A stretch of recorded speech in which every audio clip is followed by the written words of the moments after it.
Selamat datang di channel Novel Official. Sebelum kalian mendengarkan novel Pesona Pujaan Hati, jangan lupa like, share, and subscribe. Kalau tidak kusentil jantung kalian. Hehehehe. Tanpa lama-lama lagi langsung saja kita masuk di alur cerita novelnya. Bab 1516. Namun, tiba-tiba gelombang kegembiraan di hati Dewa Perang. Ini karena, pada kenyataannya, dia selalu membawa pistol di tubuhnya. Meskipun dia adalah seorang seniman bela diri dan tidak terlalu suka menggunakan senjata, namun, senjata juga merupakan kemandirian yang bisa menyelamatkan jiwa. Dia bekerja sebagai pengawal untuk Adrian, dan sebagian besar waktunya tidak ada bahaya. Tetapi dia tetap menyimpan tangan ekstra. Hanya saja, baru saja Charlie menekan dan menggosok secara langsung. Dia tidak punya kesempatan untuk menggunakan pistol sama sekali, dan dia bahkan tidak bisa menusuk. Tetapi hal-hal yang berbeda sekarang. Perhatian Charlie tidak lagi pada dirinya sendiri. Oleh karena itu, dia berpikir dalam hatinya bahwa jika perhatian Charlie tertuju pada Adrian dan Rogan, maka dia mungkin memiliki kesempatan untuk menyerangnya. Tidak peduli seberapa kuat Charlie, dia pasti akan kalah dari peluru. Jika terkena satu tembakan, lawan akan segera kehilangan efektivitas tempurnya. Jika bisa membuat dua tembakan pada saat itu, bahkan seorang ahli seni bela diri pasti akan mati. Pada saat itu, dia tidak hanya akan membalas dendam karena dihina, tetapi juga mendapatkan bonus 100 juta yuan dari bos. Dengan uang sebanyak itu, dia tidak perlu bekerja lagi dalam hidupnya. Dia dapat langsung pensiun dan menikmati kekayaan dan kekayaan. Memikirkan hal ini, dia segera mengangkat tangannya, ingin menyanggah tangan di belakang tubuhnya untuk mengambil pistol. Namun, saat ini, dia tiba-tiba menyadari bahwa lengannya sangat lembut sehingga dia hampir tidak bisa menggunakan kekuatan apapun. Lengannya terkulai, dan dia takut akan membuat Charlie marah. Jadi dia tidak berani bergerak. Dia baru mengetahui bahwa lengan memiliki gejala kelemahan otot. Dia terkejut dan berpikir dalam hatinya, apa yang terjadi? Apakah aku begitu takut sehingga tubuhku menjadi tenang? Memikirkan hal ini, dia membekukan gigi dan ingin menggunakan sedikit lebih banyak kekuatan untuk menggerakkan lengannya. Tetapi kekuatan di lengannya hampir hilang. Ini, apa yang terjadi di sini? Dia terkejut, tetapi untuk 100 juta, dia masih mencoba yang terbaik untuk menggerakkan tangan tentang kondisi di belakang punggungnya. Biasanya mudah.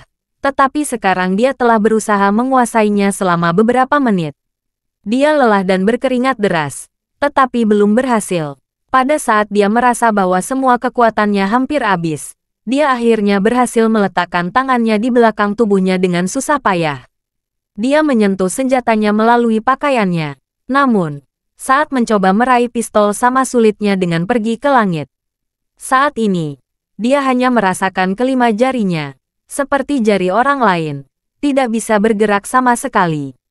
Charlie tidak pernah menatapnya, tetapi dia bisa merasakan bahwa anak ini melakukan yang terbaik untuk melawan jejak energi spiritual yang tersisa di tubuhnya. Jadi dia memperhatikan dan mencibir. Ada apa, saudara Dewa Perang? Kamu ingin mengeluarkan pistol? Dewa Perang buru-buru berkata. Tidak, sama sekali tidak. Charlie tersenyum dan berkata, jika kamu ingin mengeluarkan pistol, kamu harus mengeluarkannya. Setelah Dewa Perang mendengarkan Charlie, seluruh tubuhnya bergetar. Bagaimana dia tahu saya tidak bisa mengeluarkannya? Mungkinkah dia melakukan sesuatu pada dirinya sendiri? Charlie melihat ke dalam dan berkata dengan dingin, saya menyarankan kamu untuk lebih jujur. Kamu setidaknya dapat mengontrol otot sphincter sekarang. Jika kamu berani melakukannya lagi, saya akan membuat kamu tidak dapat mengontrol otot sphincter. Kamu akan membuang air kecil kapan saja, di mana saja seperti anak berusia 1 tahun. Jangan salahkan saya karena tidak memberi kesempatan. Ketika pria itu mendengarnya, dia sangat ketakutan sehingga jiwanya terbang. Kekuatan supranatural macam apa yang dimiliki orang ini? Metode apa yang dia gunakan untuk membuat dirinya hampir sia-sia? Bab 1517. Adrian gemetar ketakutan saat ini. Apa-apaan ini? Dewa Perang dan penguasa dunia yang dia sewa dengan gaji tinggi dikalahkan oleh Charlie. Mereka berlutut dan memanggil Charlie ayah. Dan bahkan Dewa Perang tidak bisa mengeluarkan pistolnya. Anda harus tahu bahwa orang-orang ini hanyalah nenek moyang dari bermain senjata. Jika saat ini mereka tidak bisa memegang senjata, sama konyolnya dengan tukang cukur yang tidak bisa memegang gunting. Namun, tidak peduli seberapa aneh dan tak terbayangkan kebenarannya, itu tetaplah kebenaran. Adrian melihat bahwa Dewa Perang ketakutan seperti anjing mati, dan tidak berani mengatakan sepatah kata pun. Dia tahu sudah tidak ada gunanya mengandalkan hari ini. Dengan cara ini, merekam di wajah membuang-buang waktu. Memikirkan hal ini, dia semakin marah. Namun, dia tidak berani berteriak terlalu banyak dengan Charlie saat ini. Jadi, dia hanya bisa berkata dengan marah, "Oke, wah, aku akan mengingatmu. Mari kita lihat." Setelah selesai berbicara, dia segera berkata kepada anak Wrigley, "Ayo pergi." Charlie, yang selalu tersenyum, tiba-tiba kedinginan. "Pergi? Siapa yang menyuruhmu pergi?" Adrian mundur memilih dengan wajah tertutup, dan bertanya dengan gemetar, "Kamu, apa maksudmu?" "Apa maksudku?" Charlie berkata dengan dingin. "Kamu berlari ke rumah seseorang dengan beberapa anjing, menggigit dan mengganggu makanan orang lain. Sekarang kamu ingin berbalik dan pergi." Adrian tidak mengira Charlie yang sudah menamparkan dirinya masih belum mau menyerah. Jadi dia bertanya dengan cemas, "Apa lagi yang kamu inginkan?" Charlie berkata, "Permohonan saya sangat sederhana. Jika kamu menampilkan saya, kamu harus memuaskan saya. Jika tidak, tidak ada dari kalian yang bisa pergi." Wrigley membentak Charlie. "Wah, jangan terlalu jauh. Kalau tidak, kamu tidak akan tahu bagaimana kamu akan mati nanti." Charlie mengerutkan kening dan bertanya, "Siapa yang berani? Beraninya kamu berbicara kepadaku seperti ini saat ini?" Wrigley tidak tahu harus berbuat apa, tapi dia masih mengancam dengan gigi terkatup. "Kamu sudah menyinggung keluarga Golding. Berhati-hatilah, karena keluarga Golding akan mengeluarkan perintah menyalakan nasional, menawarkan hadiah 1 miliar untuk kepala Anda." Charlie mengangguk. "Anak baik, menarik sekali. Apakah kamu sudah menikah?" Wrigley tercengang. Apa yang salah dengan ini? Kenapa dia tiba-tiba menanyakan ini? Melihat dia tidak berbicara, Charlie segera mengulurkan tangannya untuk membekukan telinganya dengan erat, memutar hampir 180 derajat segera setelah dia bangun, dan berkata dengan dingin, "Apa yang aku tanyakan padamu? Apakah kamu tuli?" Wrigley merasakan sakit yang parah di telinganya. Seolah-olah dia akan ditarik ke bawah. Dia berteriak kesakitan. "Aduh, sakit sampai mati. Baiklah aku." Charlie mengeluarkan sedikit lebih banyak kekuatan di tangannya. "Jika telingamu tidak mudah digunakan, maka jangan memilikinya sama sekali." Wrigley takut Charlie akan menarik telinganya. Jadi dia segera memohon, "Tolong jangan memelintirnya. Itu akan terlepas jika kamu memelintirnya lagi." Charlie berkata dengan dingin, "Jawab pertanyaannya." Wrigley buru-buru berkata, "Aku belum menikah. Aku belum menikah." Charlie mengangguk dan berkata, "Kamu belum menikah. Dan kamu tidak punya anak di luar, kan?" "Tidak, tidak." Wrigley menggelengkan kepalanya berulang kali. Charlie bertanya lagi, "Lalu berapa banyak anak yang ayahmu miliki?" "3. Berapa banyak pria dan wanita?" "Aku punya 2 kakak perempuan." "Oh," Charlie mengangguk dan berkata, "Kalau begitu, kamu adalah putra satu-satunya ayahmu, kan?" "Ya. Bab 1518. Charlie memandang Adrian lagi, dan bertanya sambil tersenyum, "Saya mendengar apa yang kamu katakan tadi. Rupanya kamu adalah pria yang menghargai anak laki-laki daripada anak perempuan." Dan dengan sinis mengejek bahwa orang lain tidak memiliki anak laki-laki, "Sepertinya putramu adalah sumber kehidupanmu." Adrian mendengar bahwa kata-kata Charlie penuh dengan ancaman, dan bertanya dengan gugup, "Apa yang ingin kamu lakukan?" "Aku mengancammu. Jika kamu berani menyakiti putraku, aku akan bertarung denganmu." Charlie tersenyum dan berkata, "Bagaimana aku bisa menyakiti putramu? Aku hanya akan menyakiti cucumu." "Cucu?" Adrian semakin bingung. "Saya tidak punya cucu. Apa maksud orang ini?" Charlie bertanya kepadanya, "Ngomong-ngomong, apakah kamu kenal Kenneth Wilson, ketua Eastcliff Modesway Group?"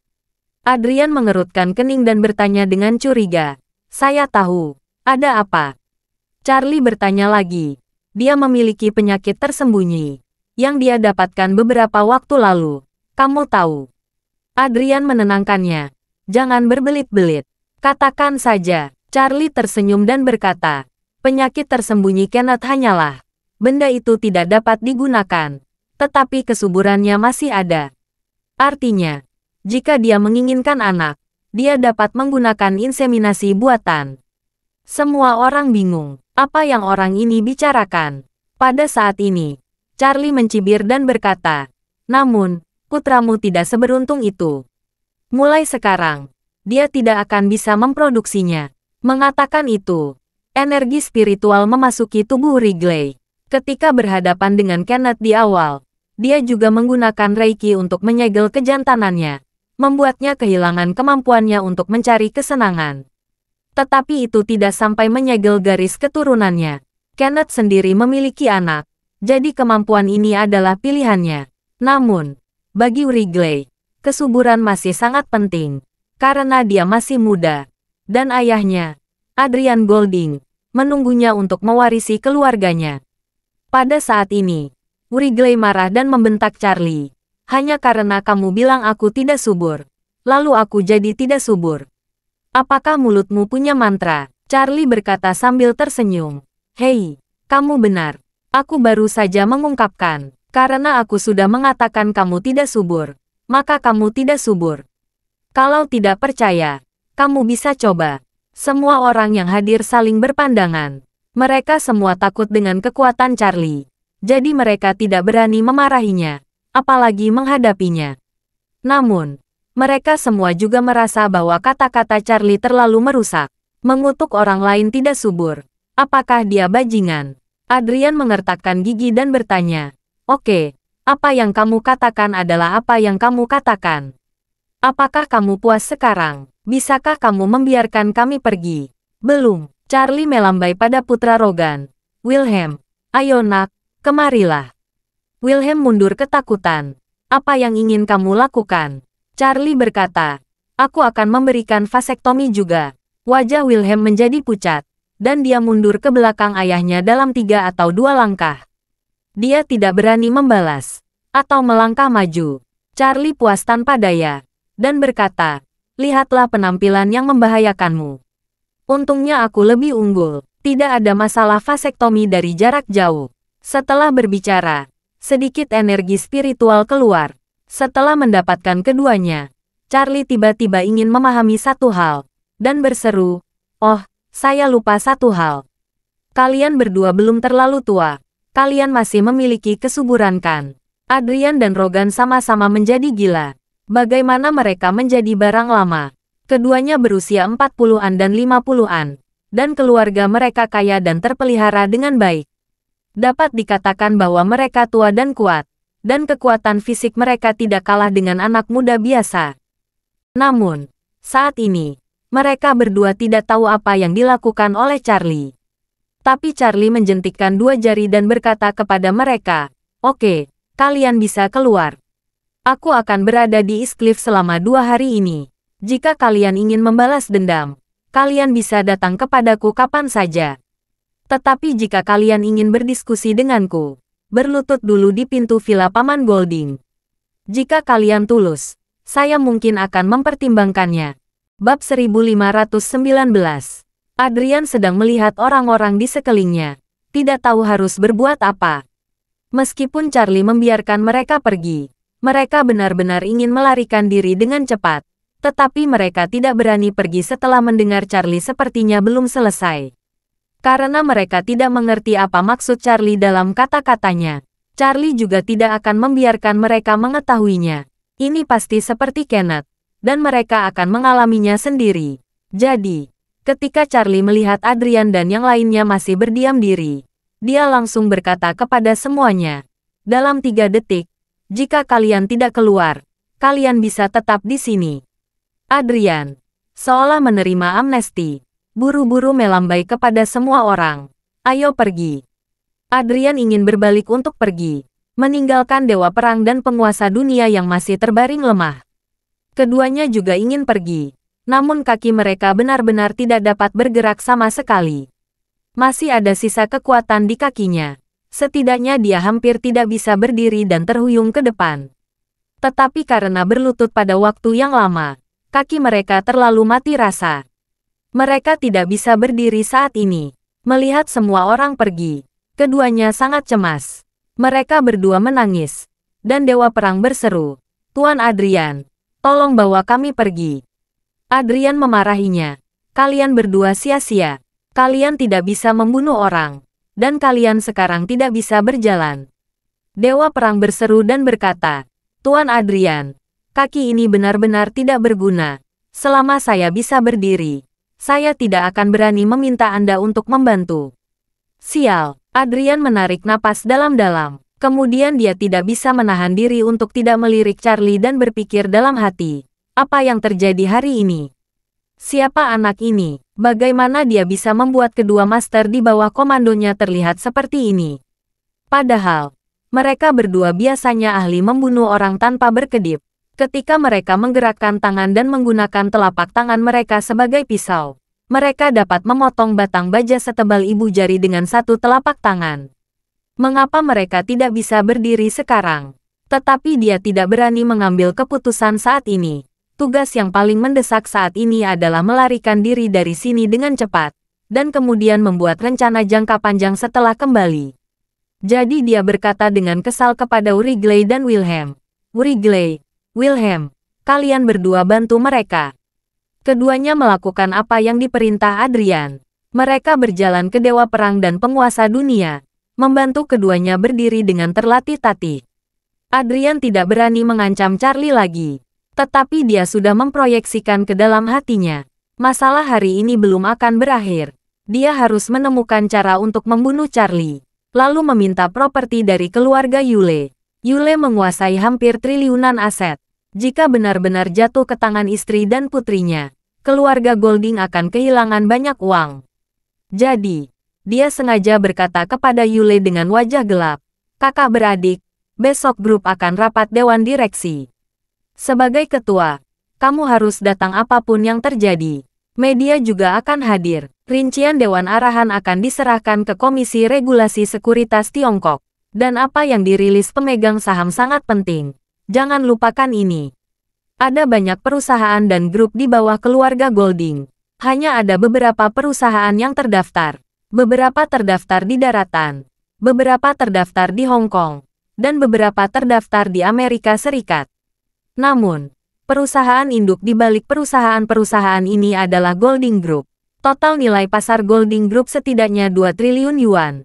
Tetapi saham Golding Group tidak eksklusif dimiliki oleh keluarga Golding. Beberapa saham ada di tangan pemegang saham lain. Dan beberapa saham dikeluarkan oleh perusahaan yang terdaftar dan berada di tangan pemegang saham.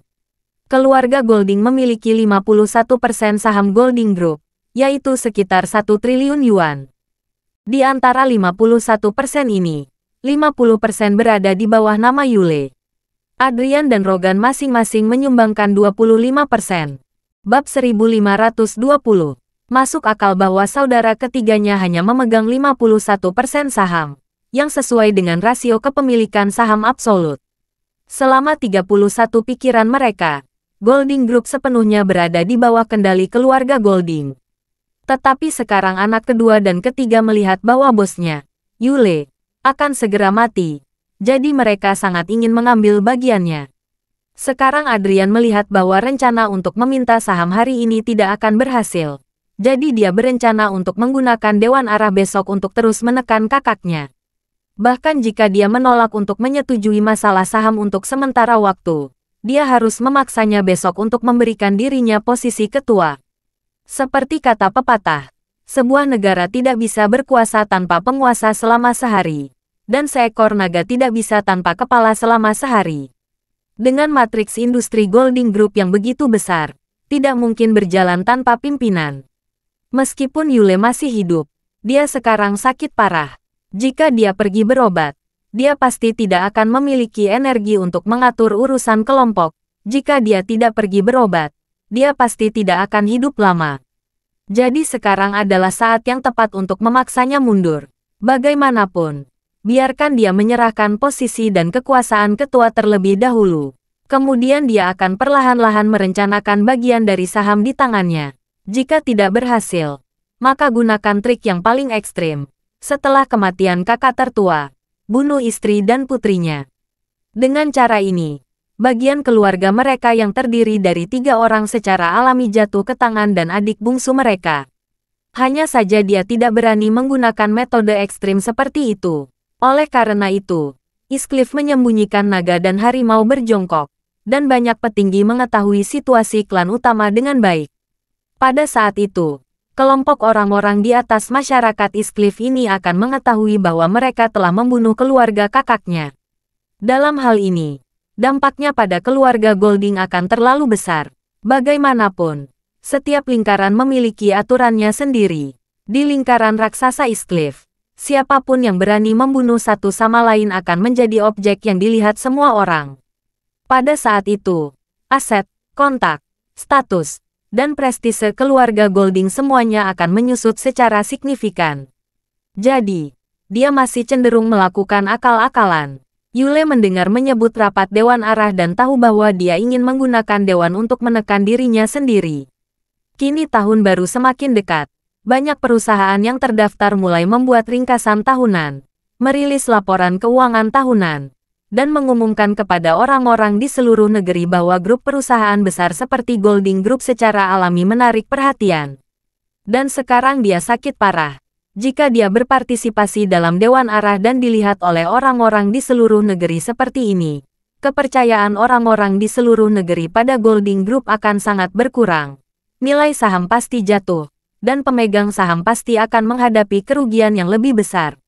Oleh karena itu, Arah pasti akan menekan dirinya untuk menyerahkan kursi ketua. Sebelumnya, 3 saudara laki-laki dari keluarga Golding memiliki 51% saham dan memiliki hak mutlak untuk berbicara di Dewan Arah.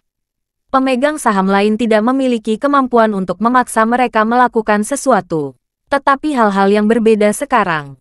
Kedua adik laki-lakinya berselisih dengannya, dan dia hanya memegang 25,5% saham, dan 25,5% lainnya ada di tangan kedua adik laki-laki itu.